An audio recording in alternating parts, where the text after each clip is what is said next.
Alright, welcome back mga katambay. So, ang video natin ngayon ay patungkol ito so kung paano maglagay ng trade dito sa OKX, no? Spot trading. Okay? So, meron tayo dito 41 na pie. So, andito ako ngayon pansamantala sa aking asset. So, meron tayong USDT at saka pie.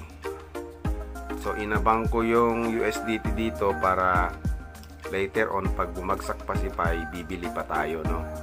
So ngayon, for the sake of tutorial, mag-enter tayo ng spot trading. So pindutin lang dito sa trade, ito sa gitna. Yan, so mapupunta tayo sa chart.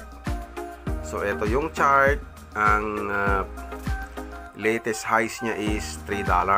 So naglalaro siya ngayon dito sa 2.55. So kung paano ba maglagay ng sell trade. Okay? So pindutin lang ang sell, and then ano bang price ang gusto natin dahil ito ay spot trading, no? Anong price ang gusto natin na magiging presyo natin kay Pi? So sa akin, dahil umabot siya ng $3 kagabi, gusto kong magbenta pag umabot siya ng $3.5 per pie. Ngayon, ilang amount? Magkano? So depende na sa inyo mga katambay kung magkano ang gusto nyong i-trade dito sa $3.5 per pie. Pero sa akin, ang meron akong available dito is 41. So yan ang input natin, 41 pi. So pag nag-close ito, pag na-fulfill ito, pag nag-filled siya, ang total na pi na mapupunta, ang total na USD na mapupunta sa akin, ang total na USD na mapupunta sa atin is 143.5 USDT once the trade is fulfilled. Ibig sabihin, pag naabot ng pi ang presyong $3.5 USDT, mag-automatic close siya.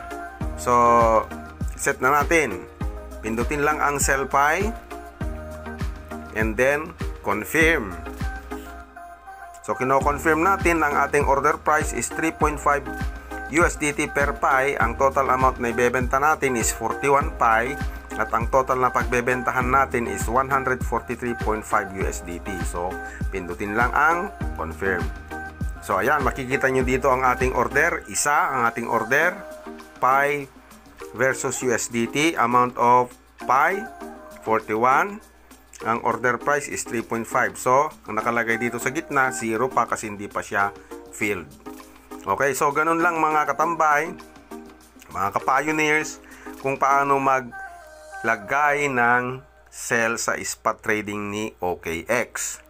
Okay, so sa mga hindi pa po nakapag-try o nakapag-mine na gustong mag-mine ng Pi, ilalagay ko po ang aking registration link dito sa description box below this video at pindutin lang ang ating link and then download the mining app sa Play Store, and then kapag hinanapan kayo ng referral code, ilalagay nyo lang ang Crypto Pinoy.